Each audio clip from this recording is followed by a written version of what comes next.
So today I'm here to talk about guerrilla gardening and taking back your green spaces.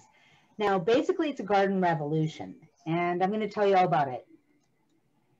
So for those of you who don't know what guerrilla gardening is the act of gardening without permission on land that does not belong to you. Now, this sounds a little bit radical, I know, but just bear with me, okay?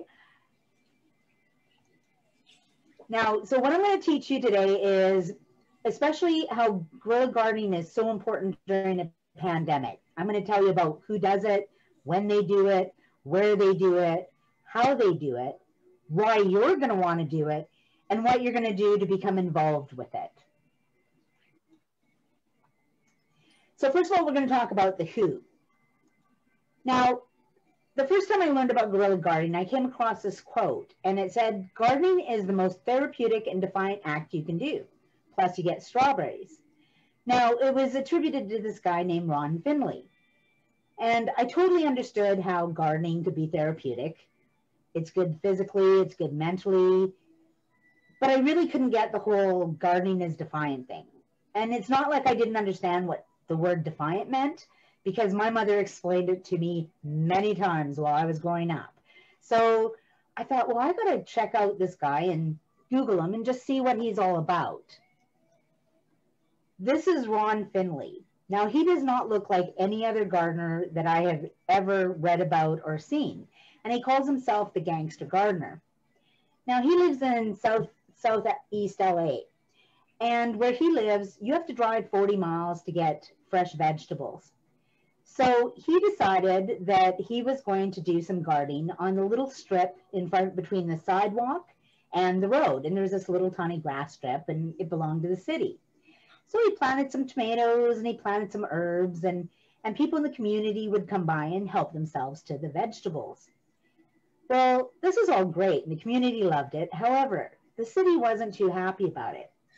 There actually was laws about gardening on city land. So they issued him a citation for gardening without a permit. Well, Ron and the community, they got behind him and he fought the city and he won. So now he starts something called the Ron Finley Project. And he kind of brings the cool back into gardening, and he gets young people on board with growing their own food. And it's a really impressive foundation that he has. I'm going to be sending links to Michelle later that she can share with you. So don't worry too much about taking notes, because you'll have a whole list of all the different people and some of the different organizations that I talk about today. So he calls himself the gangster gardener, and he guerrilla gardens. So then I thought, well, this is really interesting. So I started Googling guerrilla gardening. Well, there's a whole bunch of other famous people that do it as well. So Liz Christie, she became very popular guerrilla gardener in the 70s in New York City. And what she did was she petitioned New York City to give her some vacant land, which she paid $1 to lease. And she developed this group of, they were called the Green Guerillas. And what they did was they went around New York City, found empty, unused, neglected lots that were full of garbage and junk, and they cleaned them up and they planted gardens on them. Vancouver actually has a group of guerrilla gardeners too. So she was quite famous, and one of the things that they did was they took sunflowers and they planted them all around on neglected spaces. Now, Steve Ween, he's another famous guerrilla gardener. He's also known as the pothole gardener. And what he does is there's potholes in his community all over town. And he says it's not a protest, but I think it is. He takes them, he plants them full of dirt, he puts little flowers and things in them, and he does this all over town. So then people have to drive around them. And it's amazing some of the stuff that he does. Like some of them even have little miniature benches, and they're just amazing. Sorry. Richard Reynolds, he's another one. He runs the guerrillagarden.org, and they're an organization that does guerrilla gardening in the United Kingdom. He's quite the activist for doing this as well. And these are just a few of the people that guerrilla garden. That'd be good. When are you coming? Now, what I also found out is guerrilla gardening is a worldwide movement. It's all around the world and people celebrate. They even have their own holiday. It's May the 1st, and it's called International Sunflower Guerrilla Gardening Day.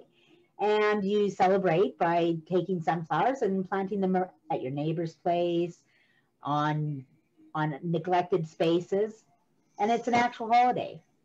Oh, nice. So this got me thinking, like, I've always been one of those people that likes to, you know, ask for forgiveness rather than beg for permission. And I always have a lot of seeds because I learned how to save seeds. Like, I have a lot of seeds. So I thought, well, maybe I could do something with that. So then I'm thinking, well, where am I going to do it? So potential targets may include lanes and alleys. Now, this is not my picture, but this inspired me to grow hollyhocks. Currently, I have the light and the dark pink ones.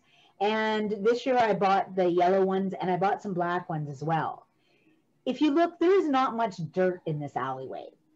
And these grow incredibly well. The first year they don't flower, but the second year they do, and you can get a ton of seeds off them. They're just incredible. And they really attract a lot of butterflies and pollinators and things. Easy to grow. And it really looks quite nice. Sidewalks, cracks, or rocky locations. Like maybe you really live in an urban area. Maybe, you know, a bus stop that has cracks in it. So the first one, the one with the red, those are poppies. And basically the crack, you take a little screwdriver, you scratch out a little bit of dirt, put a little soil in it, sprinkle some seeds, and this will happen. It really is kind of cool. And there's lots of cracks and sidewalks. The middle one is something called alyssum. You can buy it at the dollar store. They're like 4 packages for $1.25 at Dollarama. And you can sprinkle this if you live in a strata unit like I do, and in between they have like the lava rock with all the bushes. You can sprinkle this right in the lava rock, water it, and it will grow. It's just amazing stuff, and it smells incredible. This is one of my top favorite flowers for guerrilla gardening, and you don't even have to really bury it. You can just sprinkle it anywhere. Now, the one that's with the pink flowers, that's a kind of strawberry. Alpine strawberries are a little bit smaller and they work better in the cracks, but you can grow strawberries with next to no soil. So these are all really good things for really small spaces. And they're drought resistant. They don't take a lot of care. And all these things you can save seeds for. So if you plant it once and you water it enough to make it live all season, you can harvest the seeds yourself, and then you don't have to buy it again. Now, this is my strata unit. This is actually the strata's property, and it's actually in the rules that we're not allowed to do this. However, and only once did I get a letter, because apparently it was for excessive number of pots on the walkway. And it was a little excessive because you can't tell the whole walkway, but there's about 40 pots there. And it goes down the walkway and kind of around the garage. However, you know, if you give your neighbors some tomatoes and you give them some other things, then usually you can buy off a little thing, you know, a little goodwill. And in our strata thing, it says that you can't block the walkway, which it doesn't. And my argument was, it doesn't say how many pots I'm allowed to have. So only once I got a letter, the rest of the time it's good. I attribute it to the fact that I planted an apple tree on the common area in my strata. And it's one of those Colmer apple trees, so it stays small. And I make apple pie jam in the fall. And I give everybody on strata a jar of apple pie jam. Now, it works great. Like, I really have no problems with strata whatsoever now. And my other neighbor has planted a fig tree on the common area. And my new neighbor who just moved in said, I seen all your apple trees, so I bought a different kind. So my other neighbor says, well, maybe we should get a peach tree. And I'm thinking, maybe there's a good peach tree sale. This is uncommon area. Again, it's against the rules. But you know, if you can buy off some of your strata people with some jam or some produce, it really works well. Because the thing about stratas is it's about what the people want, not what the actual strata council wants. So if you can talk people into getting on board with it, then you can really get them on board with gardening and doing stuff. And as long as you take care of it and don't leave rotting food around to attract critters, then you're not going to really have a problem. I also give them every year on Earth Day, I give them a package of tomato seeds and a package of wildflower seeds. So then I'm not the only one in trouble. They're all growing tomatoes, so we're all in the same boat. Now we're going to talk about the how, now that we know where we're going to plant stuff. So after you decide on a location, you're going to need to get ready for planting day. So you're going to need to gather some basic tools and accessories. So shovels, a glove, a garden fork, something to carry everything in. Now I like a key clip, which is just a clip that I get from the hardware store, and it clips my keys on. That way I'm not losing them or they don't get buried somewhere, because I tend to sometimes get carried away when I'm gardening, and I have lost my keys before. So having that little clip attached to my bucket or my belt loop really helps. Now, I also have something called a bucket buddy, which looks like this. And you can buy them at Home Hardware. They're like $10. You can actually buy the 5-gallon buckets there as well. And they got all the little pockets for all your little gadgets. They've got the loops and the little things on there to attach your keys. Really handy. If you need to be a little inconspicuous, because maybe you're an urban type gardener and you're not sure how people are going to feel about this, I mean, a knapsack or a purse will work as well. Now, there's also some other optional equipment which you might be interested in. This is one of my gardening buddies, Helen, and she provided us with masks. And, you know, if it's a nighttime mission, you might need a flashlight too. Now, you got your bucket, you got all your tools. You're going to need to stock your arsenal. So tough plants are usually best because people are walking dogs, people are walking on them. You need some tough stuff. So low maintenance, non-invasive plants, or things like calendulas. They're bright orange flowers. They're kind of a sprinkle and run kind of thing. Very tough. Daylilies, poppies, marigolds. Columbines are nice for shade. Cosmos, zinnias, alyssum like we had talked about, succulents. Those are all really nice. You can save the seed from them. So again, it's like you have a little garden going. If you can stop it from being trampled on and being destroyed, you could actually get enough seed to start another garden. Now these, say you can only grow dandelions. These are something that I grew last year, which just flowered this year. They're pink dandelions. So, I mean, dandelions grow anywhere. So these are amazing. They came from Baker Creek Seed. With the American Exchange, they do have free shipping, but with American Exchange, I think they were $5 a package. And they didn't bloom last year, but they bloomed this year. So I'm hoping to get some seed from them. And apparently there's white ones too. So I bought the white seeds this year, and we'll just see how that works. I work a lot with the Permaculture Guild, and they actually make jelly out of these. And the jelly tastes like honey. And it's really good if you're a vegan person. They don't like honey from bees, but they will eat honey from dandelions. Well, the fake honey, I call it. So bulbs are kind of good. You want to look at things that say naturalized somewhere on the package, because they'll multiply as they go. And I tend to buy, if I buy bulbs to Guerrilla garden with, I usually wait till the end of the season because they put them on clearance, and they usually work really well for that and for not a lot of money. Now, if you want to plant food plants, tomatoes, peppers, things like that,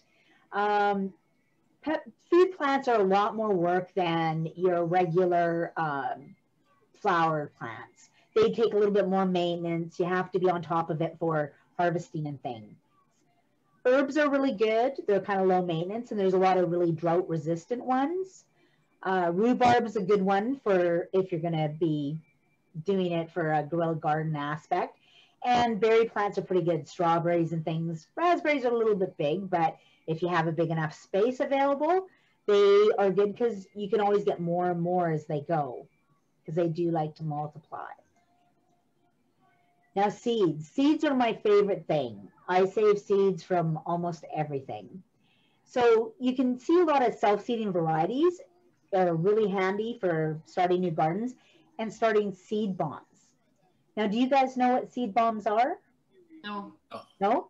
Okay, so seed bombs are a guerrilla garden thing, and what they do is they take seeds, they pack them in compost and clay, and they make these little round balls out of them. And then say you have a place that isn't really accessible, like maybe by the Sky Train or something, or on the side of a bridge underneath. You take these and you shoot them over the bridge or into the lot, and they actually will grow flowers, and you usually put wildflowers in them. There's a recipe on my website for that, and again, I'll provide the link later on. I'll send it to Michelle so she can forward that to you. So seed bombs are very popular for guerrilla gardeners. And you can also make them out of recycled paper.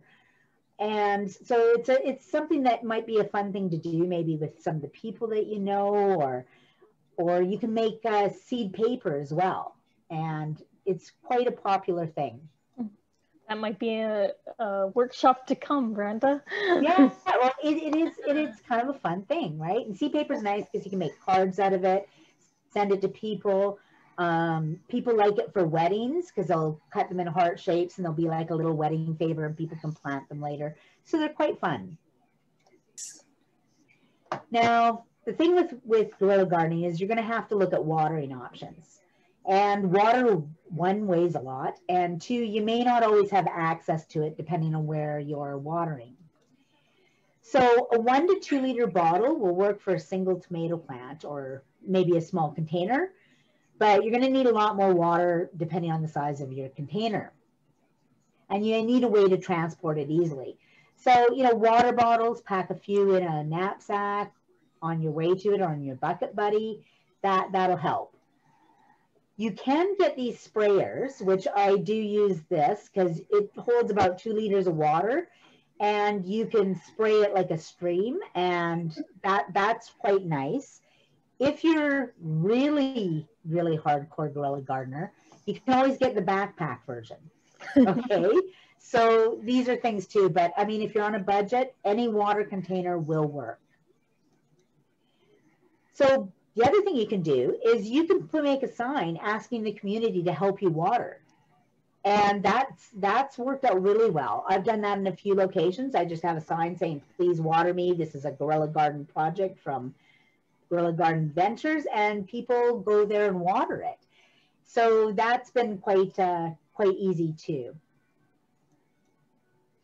Now I'm going to give you a few project ideas, themes for your guerrilla gardening. So fairy gardens are quite a popular thing, and they really are a creative way to involve your community. In my community, in my townhouse, underneath one of the trees, I built this little fairy garden. And the children come down, and I change it up for the holidays. So, you know, there might be some Christmas stuff in there, or there might be some Halloween stuff, or Easter, or whatever. So all the kids in the neighborhood, they're always checking it out. And they bring their parents or friends come over, and it gets people really interactive. I also placed one on public land just down in my city. And then other people in the community started building their own fairy gardens as well. And it's just fun to really watch people be involved in it. Cut flower gardens, that's another thing too, because maybe the vegetable thing isn't for you because you want less maintenance. Things like zinnias, hot, dry places, poppies, like you can cut those for cut flowers and give them to people. I've never met anyone who doesn't love getting flowers for any occasion. So and even if people help themselves and cut flowers from them, the more you cut, the more you get. So it's definitely, and it looks so good. Now, there's something I like to call the good neighbor garden. Now, maybe you have a neighbor and they have something that looks like this in their yard, and you really don't want to look at it. Well, you could plant a whole row of sunflowers. And I mean, a hedge is good, but maybe that's not in your budget. Or there's another thing called dwarf tamarillo. And it says dwarf, but it's a lie. It grows like 7 to 9 feet in a single season. It gets these really funky little furry gray berries that turn golden. And you can make jam out of the berries. Like if you eat them raw, they're really bitter. But if you make jam out of them, they taste like marmalade. I don't have pictures of them, but they're on the list of when they flower. I'll definitely put pictures. But especially if you're a renter, maybe you want some privacy. Easy peasy to put up, or maybe you want privacy. Now, maybe you're the person who has the junk in your yard, okay, and you want to do something with it. Your neighbors are complaining, and Guerrilla gardening is good for that. Take that car, plant it up. I've even taken an old radio that was on my friend's junk pile and planted it up, and I entered it in the fair, and I actually won $5 for first prize. So her junk actually made me money. Or other things like old chairs. Some of those, those kids' electric cars, those plastic ones, that those Barbie cars, you can plant those up. They look incredible. And, it's at least you're doing something with your junk. Now, there's something called moss graffiti. Does anyone know about moss graffiti? No? Okay, so moss graffiti, you mix a little bit of dirt, some buttermilk, and you take some moss. And you roll it all up in your blender. And you paint things with it. Now, you can paint statues with it. You could paint some terracotta pots with it, and it'll just start growing moss. You can also if you had a really cool cement wall somewhere, you could draw on it and paint on it. And as long as you kept it watered, it will grow your design in moss. This is the most amazing thing. Now, I haven't tried it, but there are recipes on the internet. This is one of my projects that I'm hoping to do this year to see how it turns out. I've done some pots and some statues, but I want to try it on a wall somewhere. I just got to find a cement wall. So that's on my future projects list. But that's kind of a fun thing too. I want to paint a pot. Look for those pictures on the website, guys, or the Facebook page. Yeah, or your logo or something, right? Now, we're going to talk about the why. Now, people choose guerrilla gardening to improve their communities or beautify their surroundings, or they do it to be able to access fresh produce for themselves and other people. It's a fact. Plants are known to scrub toxins in the air and soil, and they can provide food for people, animals, and insects. So this is something that's really important, and I'm a little bit passionate about it, but everybody has their own reason for why they want a guerrilla garden. Not only that, but guerrilla gardening can improve and increase the property values in your neighborhood. This ends up being like huge, right? Because if things look nice, people want to live there. Like my townhouse, it's all owners, there's 0 rentals, but the places in my townhouse, they sell within like 2 or 3 days, because there's not that many townhouses where you are allowed to garden, where it's, it looks really nice. They pressure wash our place twice a year. They paint it every second year, and there's pride in ownership. And all the flowers is just amazing, the stuff that people do. And all the different flowers, like, because everybody gets flowers, they plant it and it looks amazing. Now, the other thing is, guerrilla gardening is the gateway to get teenagers involved in gardening. Now, they're a tough crowd. However, when you show them some stuff with Ron Finley, the gangster gardener, and, it's kind of a little illicit, they love stuff like that. And it's better that they rebel doing gardening than a lot of other things that they could be rebelling at. Plus, when you get to be my age, almost 60, you need someone who's got some, strength to lift those wheelbarrows and help you out there. So definitely want to encourage some teenagers. Now, my why. Basically, guerrilla gardening's made me rich. I realized I created happiness. So seeing those children checking out that little garden every day, or seeing people, you know, walk by different gardens, or because I've got a Facebook page, I give free seed giveaways all the time. It's sometimes amazing to see people, or sometimes I will be somewhere where I planted a garden and sit on a bench and just watch how people interact with it. It makes me happy and it makes other people happy. And that's kind of why I do it. And guerrilla gardening not only has made me happy, but it's made me successful too, because I believe that success is what you inspire other people to do.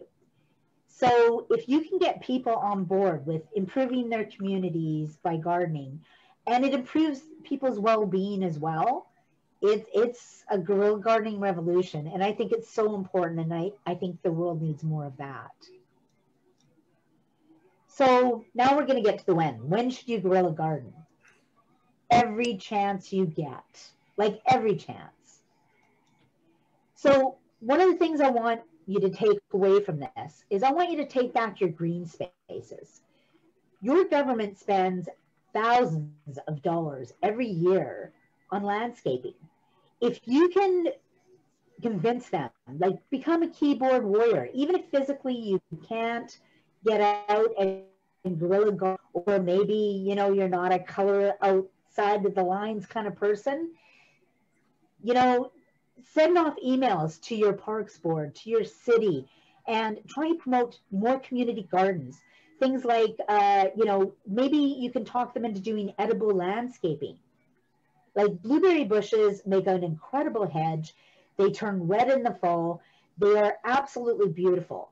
And it doesn't cost them any more money than anything else that they're landscaping. I mean, they might be worried about pests and stuff, but there are groups out there, like there's different gleaning groups that go out and they harvest the produce, and then part of it goes to charity and part they get to keep for themselves. We have something called the Fraser Valley Permaculture Guild here in the Fraser Valley, and I belong with them, and they do a glean. I usually do the blueberry one, but there's other ones as well. The blueberry one's usually end of June, July, and you get an email and you go to this blueberry field and you pick all these blueberries. Now, half you keep for yourself, so you can to put in your freezer or do whatever you want. Last year I got 45 pounds for myself. And the other half, the other 45 pounds, that gets donated to charity. And that goes to, last year we donated to the Seniors Resource Center, the Food Bank, Ruth and Naomi's, a bunch of different nonprofits got that.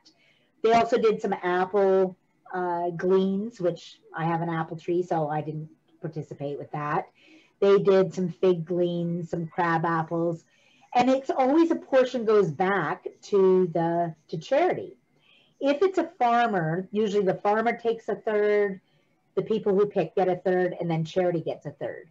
But it's a really great program, and I think that those kind of programs could be very valuable if you can convince your city to incorporate edible landscaping into their landscaping.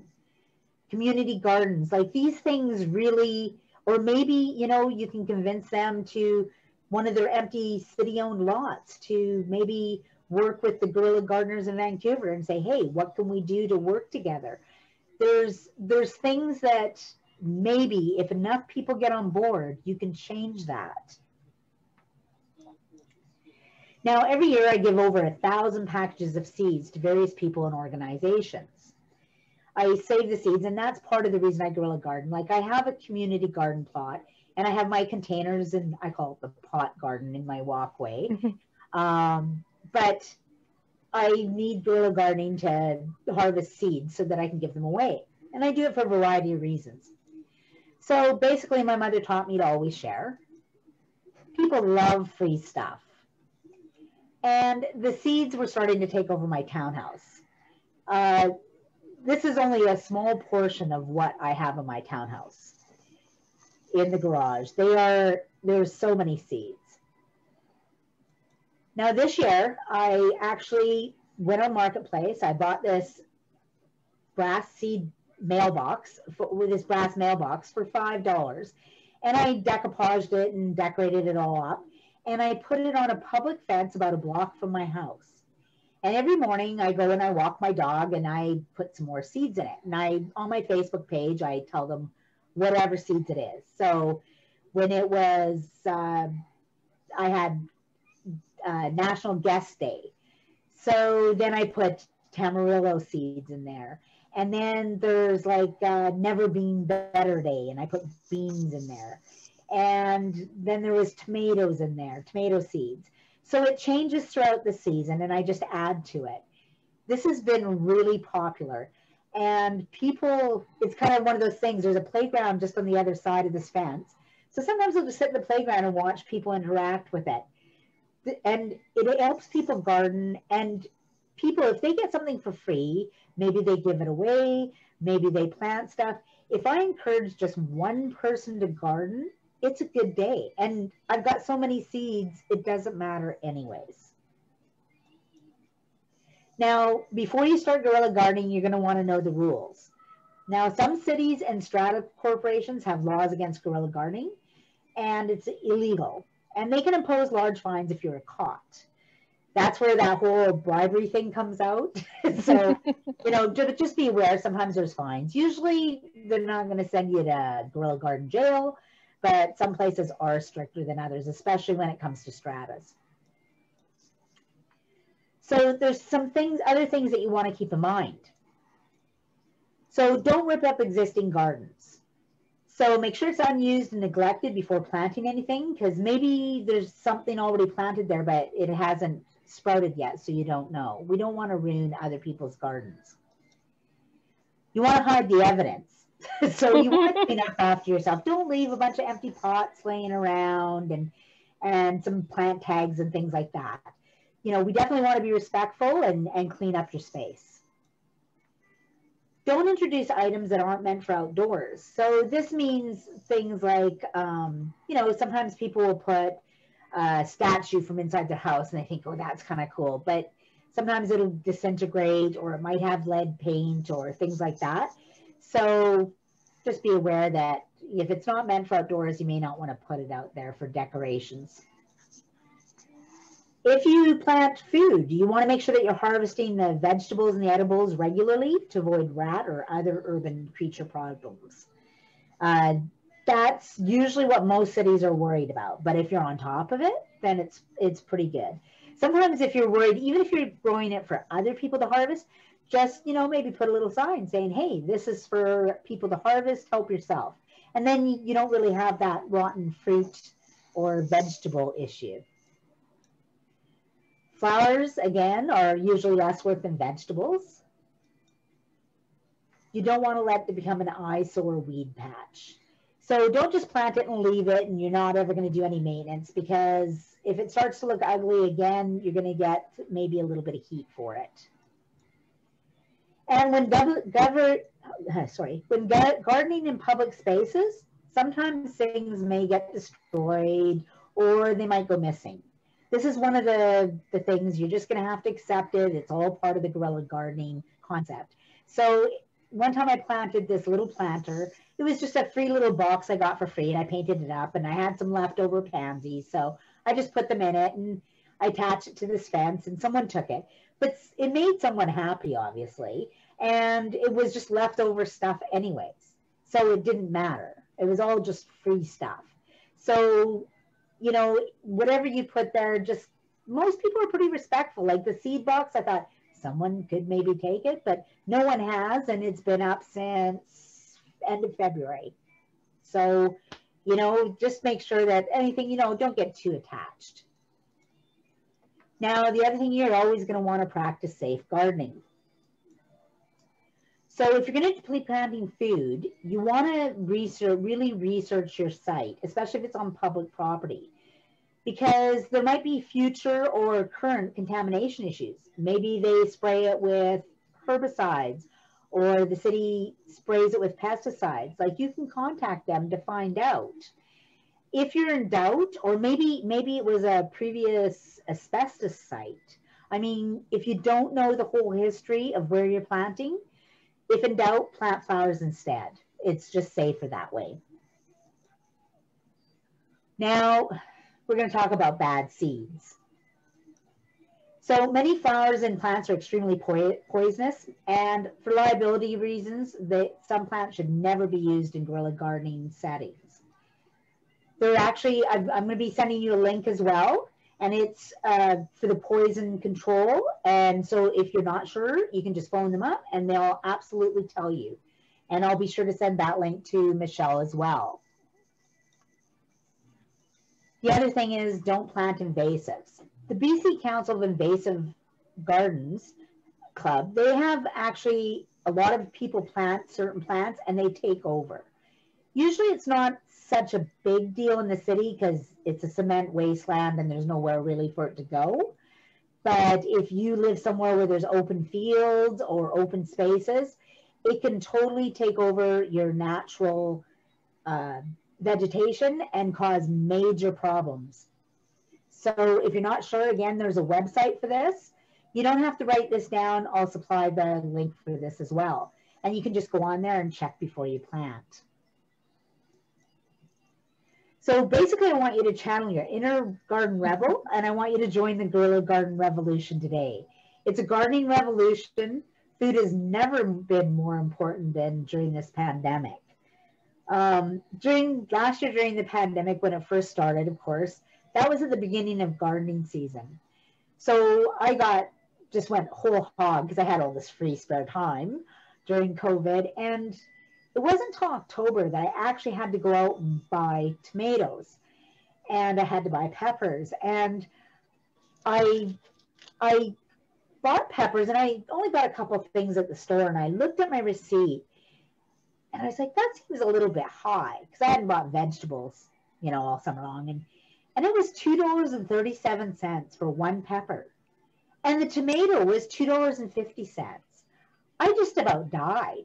I told my husband, I grew like literally $10,000 worth of tomatoes last year at that price. Like that's, I mean, I froze some, I dehydrated them, I gave a whole bunch away, but I was just, it was a little bit of a shock, you know, how much produce had gone up during the pandemic. And that's when I started growing these little indoor micro tomatoes. And people think that you have to have these expensive sunblaster, $100 lights. The lights that will work incredibly well, if you can find a secondhand aquarium light, you know, those hoods that go on top, and go to the Home Depot and you can buy a bulb for like $10, seriously, that will fit in there, a grow bulb for plants. And you can grow tomatoes all year round, and lettuce as well, chives. You can grow those all year round. And this is like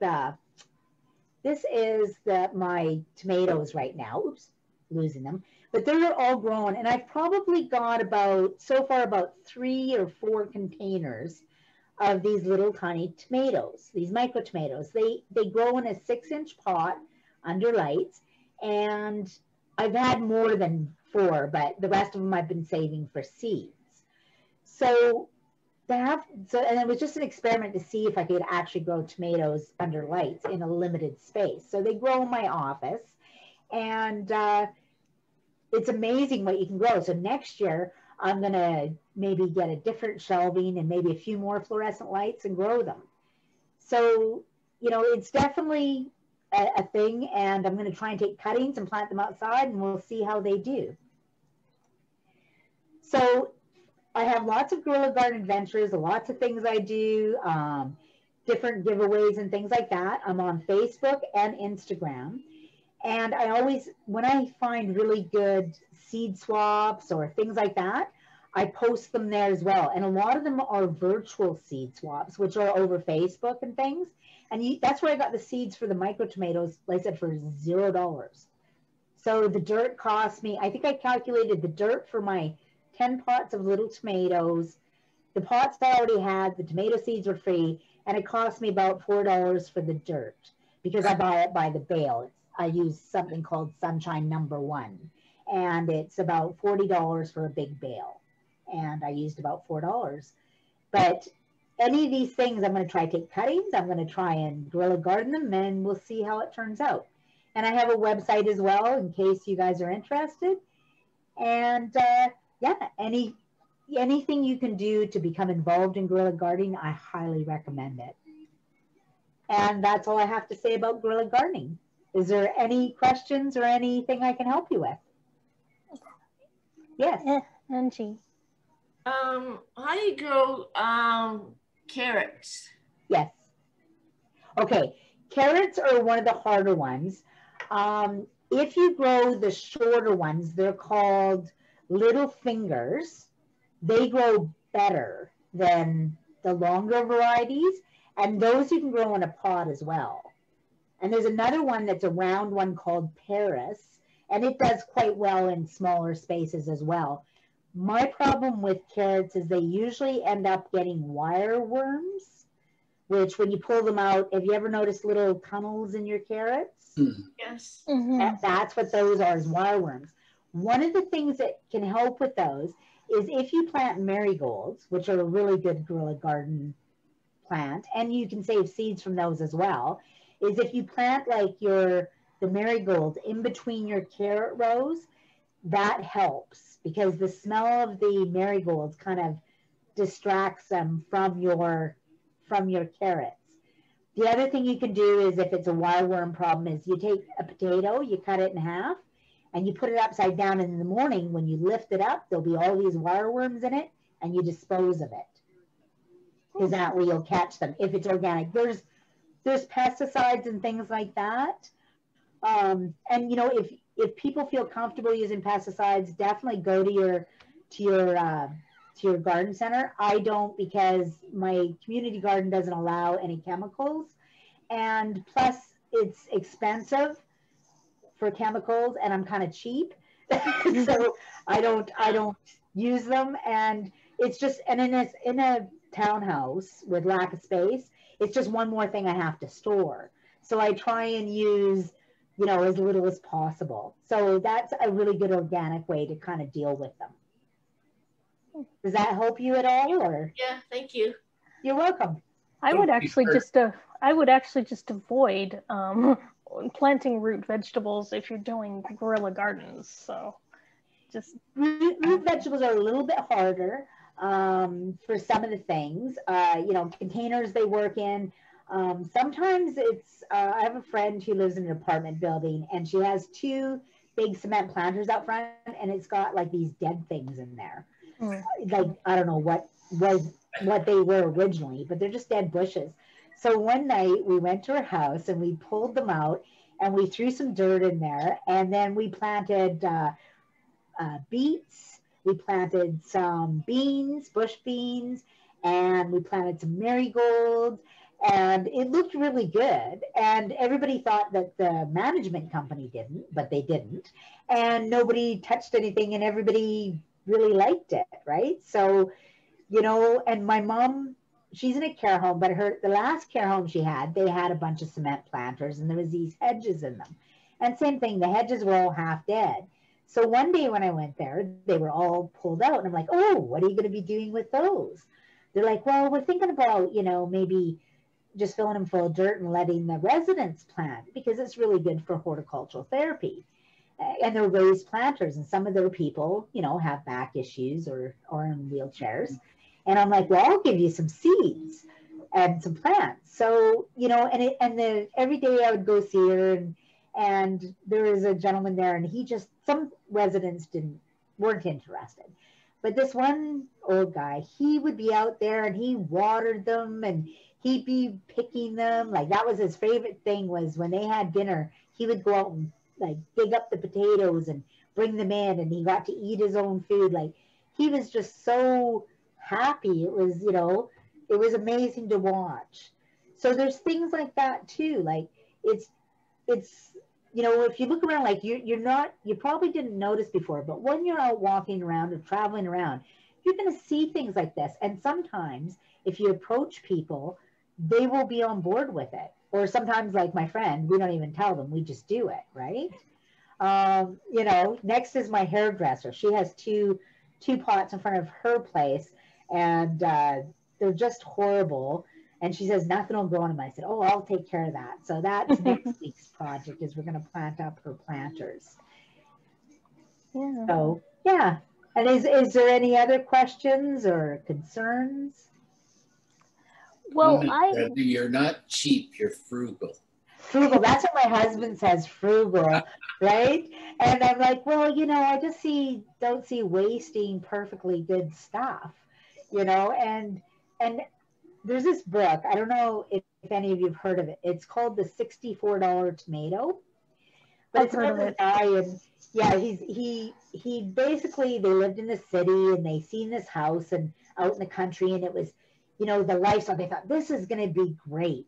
So they got this place, and they put in these gardens, and it was just one disaster after another. So at the end of it, he added up all his stuff and all his costs and how much produce he got out of it, and it worked out that this one tomato cost him $65 or $64. You know, and it can totally be like that. Gardening can take up your whole budget, and you can spend a lot of money on stuff that you really don't need. Like for saving seeds is one of the hugest things that you can ever do, and it's so easy. It is, and I'll be doing some stuff like in the fall on that as well, on my website and things. And there's other things that you can do too, like sweet potatoes. You can take an old potato that's growing those little sprouts from a sweet potato, and you can actually grow sweet potatoes from it. Like, and that, I mean, this is something that's rolling around in your cupboard somewhere maybe. Or green onions, when you have those little green onion bits, you know, like when you slice off the ends, if you leave about this much and you plant them in some dirt, like just stick them in dirt anywhere, they will grow into green onions. Nice. Like I did a little video on it. It's like, it is one of, if you don't want to spend money on guerrilla gardening, you don't want to spend money on dirt, you know, but if you find a place that you know isn't contaminated, even your old pots, maybe, you know, in the summer you had all these pots and then winter everything's dead.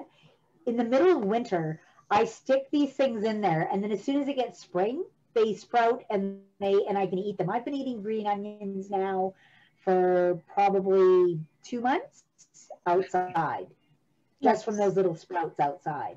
Yeah. Like, and that's something that's just so simple and so easy, and it costs you $0. You know, so it doesn't have to cost you a lot. Or like I said, like the seed swap things, you know, you buy a package of tomato seeds, for instance, there's like 25 seeds in there. Are you going to grow 25 tomato seeds plants? No. Probably more than you want, right? But if you do a seed swap, you could package those up and you could trade them for something else, like maybe some bok choy, or maybe you want some poppies, or maybe you want to grow lettuce. So, you know, whatever you grow, especially when you buy seeds. The only thing about seeds is if you buy hybrid or F1 seeds, the seeds may not grow stuff, or if they do, they won't be like what you grew in the first place. So you want to look for something that says heirloom or things like that. Even heirloom tomatoes that you buy at the store, you can save the seeds from them and grow tomatoes. Like it's amazing how little money that you can use to do these kind of things. Now, do you guys run programs, or? I'm sorry? Do you guys run programs, or do you have different clientele, or? We have community gardens, and we run these GrowABLE workshops, and once the pandemic subsides, we will begin our in-person workshops again. But yeah, that's in the future, hopefully. I know the gardening clubs are like that too, because I belong to a few gardening clubs, and you know, everybody's dying to get back, but you know, until then it's a virtual thing, right? So, yeah. So, you know. So we actually very much value your time, because this is a way for us to share our interests safely from home. So thank you so much for your time. If there's any other questions. Just Yay. one question, Brenda. How do you save your seeds in the fridge, like over winter? No. It should be a cool place, but so the problem with fridges is, like, if you have a fridge like a pop cooler where it has a fan in it, it's dry. But your regular fridge has a little bit too much humidity. So I keep mine in I have a different seed sort because I have a lot of seeds. I have two sets of seeds. One is in plastic toter bins and big paper bags, and those are the seeds that I harvest, and those are the ones that I give away. Then I have my seed collection. I'm not a hoarder. I'm a curator of seeds. That's my story. And so what I've done is, and I've got a video of this on my Facebook page, but what I've done is I took a shoe organizer and I hang it on the back of my garage door. And all those little pockets, I've labeled them because I don't label, at first I had them by alphabetically, but that kind of didn't work. Because how you plant stuff is by what month that you garden, right? So like you're going to plant your cool season crops like peas and cauliflower and those things early in the season. So I labeled them January, February, March, April, all the way through the months. And then there's a chart on West Coast Seeds, which it's all on the video that I did on my Facebook page. But they have a chart, and it's a seasonal growing chart for vegetables. They have one for flowers, and they have one for herbs. And it's not an exact science. Like, you have to still watch the weather report, but it'll tell you, oh, you can plant this in February, or you can plant this outdoors or indoors or undercover. It'll tell you. So I have those all laminated, and I have them hanging up there. And then each pocket's labeled with a month. And then I put all the seed packets in the month that I need to plant them. Okay. So it's like, so it's like right now it's April. So I go to my April thing, I pull out my packs, take them to the community garden, do my Guerrilla gardening, whatever I want. And then I've got an extra big shoe bag, and I've got one labeled just Guerrilla gardening with my favorites like calendula, alyssum, poppies, those kind of things. I've got one for annuals, so things like petunias or 4 o'clocks, things like that. I've got one just for tomatoes because I'm kind of, I love tomatoes, and I love all kinds of tomatoes, and I try new tomatoes all the time. So, and tomato seeds are good for 7 to 10 years at least, if they're good. If you save them yourself, the germination rate is like 100%. And they will last forever. Sometimes if you buy them at the store, they'll last 2 or 3 years. So you do one grow out, save your seeds. The other thing about tomato seeds is, like, I'll grow one kind at the community, like I usually pick 2 to grow out. So I'll grow one at the community garden and then one kind at home. So that way they don't cross-pollinate and I get some weird thing. Then they grow exactly like what they look like. But I've probably got, I'm going to say probably at least, not including the micro tomatoes because that's a separate thing, but I probably got at least 50 different kinds of tomato seeds currently, just from different trades and things. And then I've got what I call my indoor pouch. It's labeled indoor. And there's 2 sections. That one is for houseplants, which I have seeds for, which is something new I'm trying. That's going to be next winter's project. And right now I'm trying stuff under lights just to see if I can maybe grow enough stuff over the winter. So the micro tomatoes has been really good, and we're growing them out to get a taste of what kind we like. And then I'm going to save that. I'm going to take cuttings from that kind and grow it out for the seeds. The other ones, because I grew so many kinds, they're going to be cross-pollinated, but I'm going to save the seeds, and I'm going to call it the micro tomato mix, and I'll do a giveaway for those. That's kind of my plan. Well, depending on how many I get. Nice. But it looks pretty good. Yeah, so that's kind of how it works. Send stuff our way. Yeah, I will for sure. And the other thing is, some seeds need stratification, so I put them in the freezer. Yes. So things like globe thistles, they like the cold. Milkweed likes to be cold. Either that and poppies, they like to be frozen. Or you plant them in the fall. So if you plant them in the fall, then they'll bloom the next year. If you plant those things in the spring, they usually won't flower that year, but they'll flower the next year. Or the hollyhocks that I had in the alleyway there, those you want to freeze, and same with peas, because they will get these little bugs called weevils, and that will kill them, because if not, that can infest things in your house. So when you save those seeds, you throw them in the freezer. Angie? It's time to go. Pardon me? It's time to go. It is. Oh, okay. For you? So Okay. I hope that did, answered all your questions. I'm going to send the links for all the different things to Michelle to share with you. And if you have any questions or anything, definitely let me know. But follow me on Facebook's probably your best bet. You'll find out all about the different seed swaps and things, because there's some really awesome stuff that you can get to help your gardening. Thank you. You're welcome. Well, I'm sorry. I will actually post a follow-up Facebook post regarding this workshop, and I'll post all the information that Brenda sends me, and some follow-up hacks that I actually use in my own guerrilla gardening around my neighborhood. Yeah. So absolutely. And throughout the season, I can also post some pictures of my own guerrilla gardening too. So I would love to see them. Yeah. This is fun. I hope you guys actually embrace it and go out and do it, and feel free to share some pictures on my Facebook page, because I love seeing other people and the projects they do. All right. Thank you, Brenda. You're welcome. Thank you so much. Okay. Have a good day, everyone. Thanks for joining us. Bye. Bye.